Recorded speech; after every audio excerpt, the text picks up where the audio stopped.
3 sisi kwetu unatutosha kabisa, kwa sababu ni ushindi wenye thamani kubwa kweli kweli.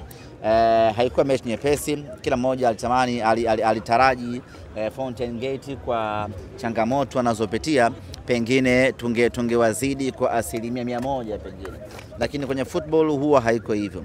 Mara nyingi kwenye mpira wa miguu ukiwa na changamoto ndio unavozidi kuongeza umakini zaidi.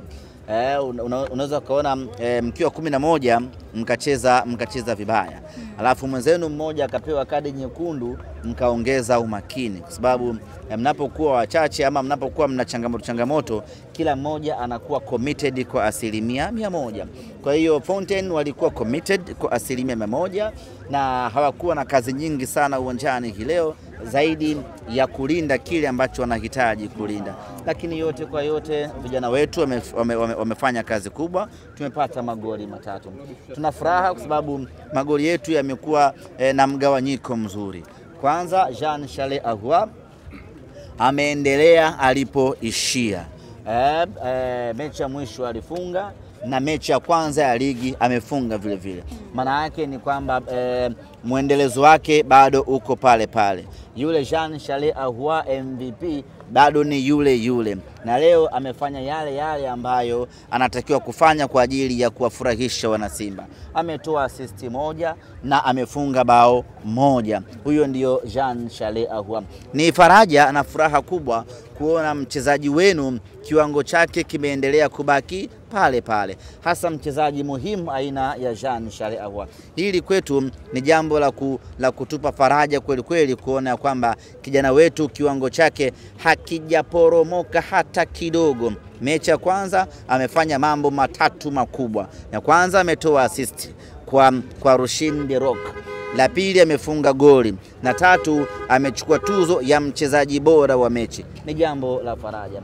Lakini goli jingine ambalo limetufurahisha ni goli la Rushin De Rock. Pamoja na ubora wake ambao tumekuwa tukiufahamu wa kulinda, lakini leo ametuonesha kitu kingine, ya kwamba ana uwezo wa kufunga vile vile. Hii leo amefunga bonge 1 la heda na amekuwa mchezaji wa kwanza kufunga goli kwa upande wa Simba kwenye ligi kuu ya NBC. Ametukumbusha mbali kidogo, yani kama coincidence ya kufanana hivi. Msimu uliopita mchezaji wa kwanza kufunga bao kwa Simba Sports Club kwenye ligi kuu ilikuwa ni Shemalon Fondo, ambaye alikuwa ni beki wa katikati. Na hii leo mchezaji wa kwanza kufunga bao ndani ya Simba Sports Club amekuwa ni beki wa katikati, Rushin De Rock, ukipenda muite The Rock. Ni faraja kuona kwamba kazi kubwa anayoifanya ya kuzuia, lakini pia ana uwezo wa kufunga. Lakini goli ambalo limetufurahisha zaidi sana ni goli la Jonathan Soa. Ndio mshambuliaji wetu kinara, amefunga hii leo. Tumejisikia faraja kweli kweli. Unaposajili mchezaji bora kama yeye, unapomsajili mchezaji na kumpa jukumu la yeye ndio kuwa kinara kwenye eneo la ushambulizi, alafu akifunga bao lake la kwanza katika timu yake mpya, ni jambo la kutia faraja kweli kweli. Na baada ya kufunga goli lile, Soa unaona kabisa confidence yake ikaongezeka, na baada hapo akaendelea kusumbua safu ya ushambuliaji.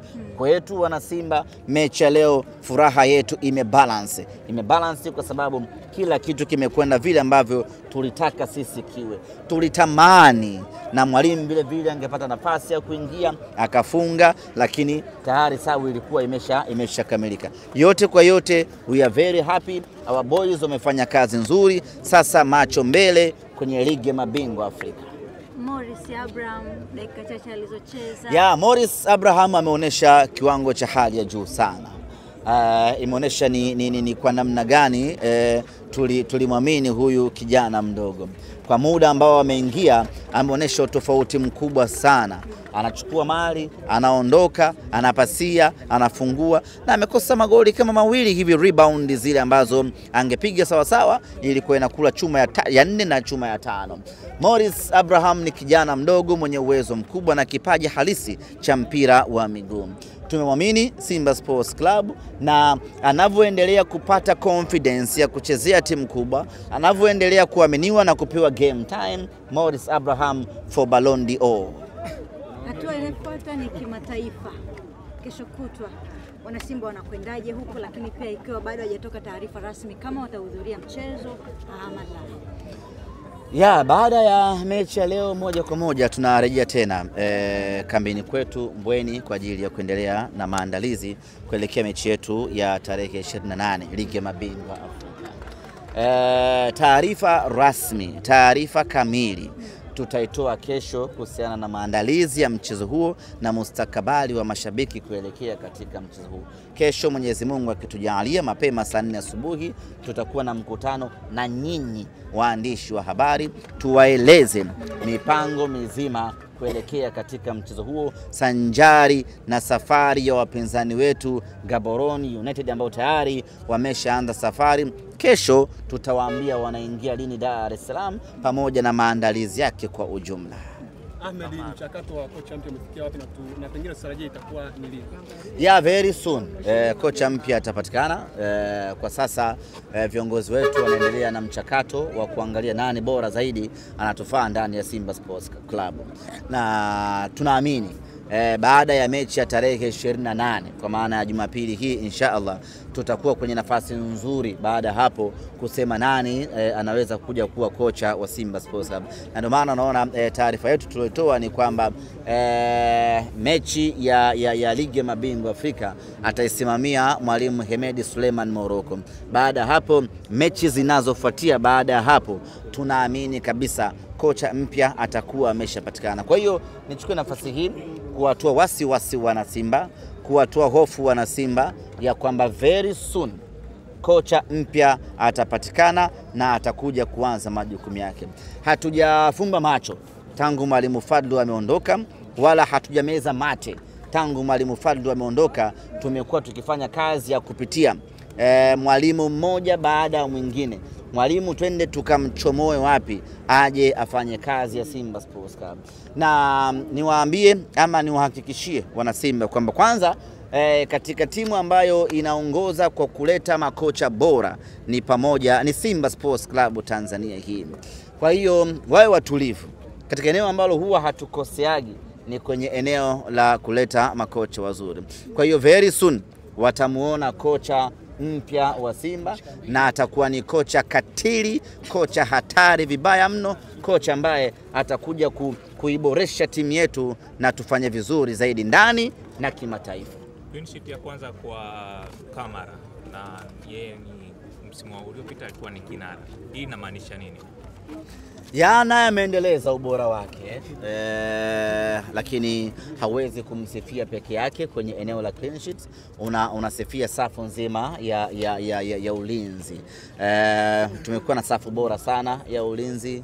Rushin De Rock ameonyesha uwezo wa hali ya juu sana, lakini Inspector Karabwa Shamo ameendeleza ubora wake. Jitu zito kweli kweli, linafika linachukua linaondoka, lakini kushoto na kulia kwa Nabi Kamara pamoja na kwa Shomari Kapombe, baadaye akaingia Duchu. Ni ulinzi wa kutosha ambao umemfanya Musa Kamara Spider kuondoka akiwa hajaruhusu hata bao moja hii leo. Urejea wa legend Mzamiru Hussein unazungumziaje? Kurejea kutoka wapi? Kurejea kwamba msimu uliopita hakupata nafasi, lakini tumeona mchezo wa leo ukiwa ni ufunguzi wa ligi kwa klabu ya Simba, ameweza kuanza katika mchezo wa leo wa kwanza kabisa kwa msimu huu kwa upande wa klabu ya Simba. Hakuna mashaka ya kiwango cha Muzamil Yasin. Ni mchezaji mwandamizi mwenye kiwango kisichoshuka, na leo amepewa dimba la juu pale, amefanya kazi yake kwa dakika 45. Baada hapo akawapisha vijana kuja kumalizia nyingine ambazo zimesalia. Ni mchezaji muhimu sana ndani ya kikosi chetu cha Simba Sports Club, na ni mchezaji ambaye amekuwa ni kiunganishi muhimu mno baina ya wachezaji wapya wanaokuja na dhidi ya wachezaji wa zamani, na ni kiongozi vile vile. Anaweza siwe nahodha kwenye beji, lakini ni nahodha muhimu mno kwenye kuweka equilibrium kwenye timu yetu. Na leo amepata dakika zake 45 za kiandamizi, amefanya kazi zake pale, na baada hapo akaingia Kante akapokea kijiti akamaliza shughuli. Nyama ameondoka salama kweli kweli. Semaji usiku mwema. Meridhika.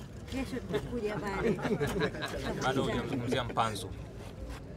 Eli Mpanzu kibisa wala Pasi yake ilitoa pasi ya goli. Ya, Eli Mpanzu na bado Eli Mpanzu hajafikia level yake ya msimu uliopita. Bado anaendelea kukusanya nguvu zaidi. Lakini pamoja na kwamba bado hajafikia level yake ambayo sisi tunaifahamu, bado ameendelea kusumbua vile vile, na leo amefanya kazi kubwa. Ametoa pasi kwa Jonathan Soa, na lile goli la Soa ukiliangalia vizuri, mpira alikuja akautuliza afu kapanda juu kidogo, alafu akageuka akapinduka akafunga, alafu alikuwa afunge jingine, kipa wa Fountain Gate akatema, akaja Morris Abraham akapiga kipa akadaka. Kwa hiyo Mpanzu bado anaendelea kuongeza ubora wake, na ndio maana unaona hata walimu wanampa game time ya kutosha ili tuweze kurejea kwenye ubora wake. Uzuri wa Mpanzu ni kwamba akiwa kwenye utimamu wake wa 30% mpaka 40,